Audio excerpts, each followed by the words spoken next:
Welcome to our practice. Find a comfortable position on your mat and bring your hands to a prayer position at your heart. Close your eyes and take a deep breath in through your nose and a slow, intentional exhale out. We'll start by setting a simple intention for our time on the mat. Take a moment to think of something you want to cultivate: strength, peace, or presence. Now, let's begin.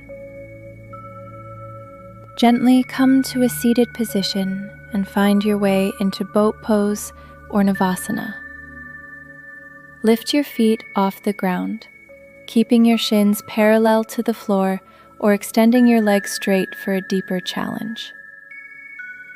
Keep your spine long, draw your belly button in, and extend your arms forward. Feel the power in your core. Breathe here for 5 counts. If you need to, you can hold the backs of your thighs for support. Now, let's move into our first back bend, Camel pose, Ustrasana. Come to a kneeling position with your knees hip-width apart.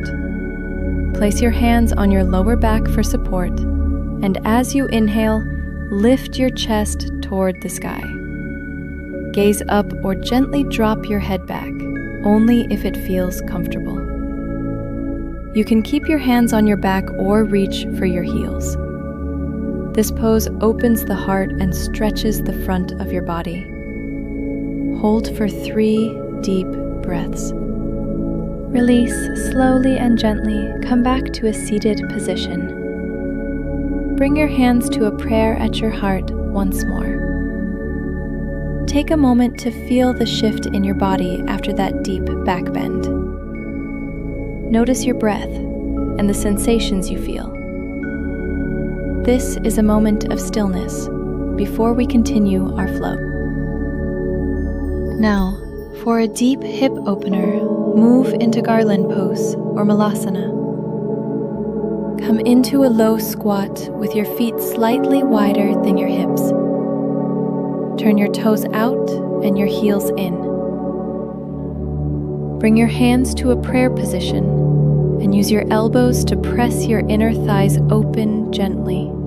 Keep your spine long and lift your chest high.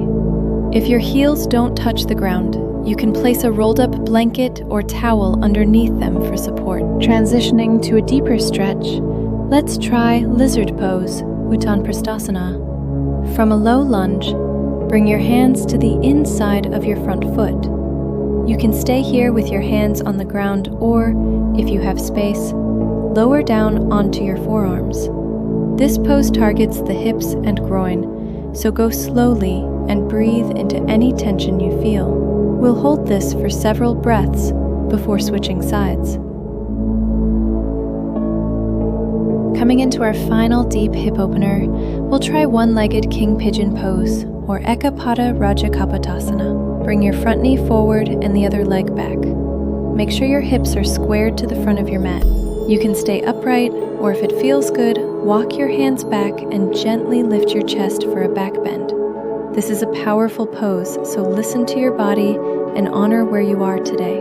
Let's counter that stretch with a gentle restorative back bend. Fish pose, Matsyasana. Lie down on your back and tuck your hands, palms down, underneath your hips. Press into your forearms and elbows to lift your chest, allowing your head to gently fall back. This pose helps to open the throat and chest. You can keep your legs straight or bent. Hold for a few moments, letting the back bend feel soft and easy. Slowly release from the pose and make your way back up to a standing position. Take one last deep breath and bring your hands to prayer at your heart, just as we started. Thank you for practicing with me today. Remember, the peace you find on your mat can be carried with you into your day. The light in me bows to the light in you. Namaste.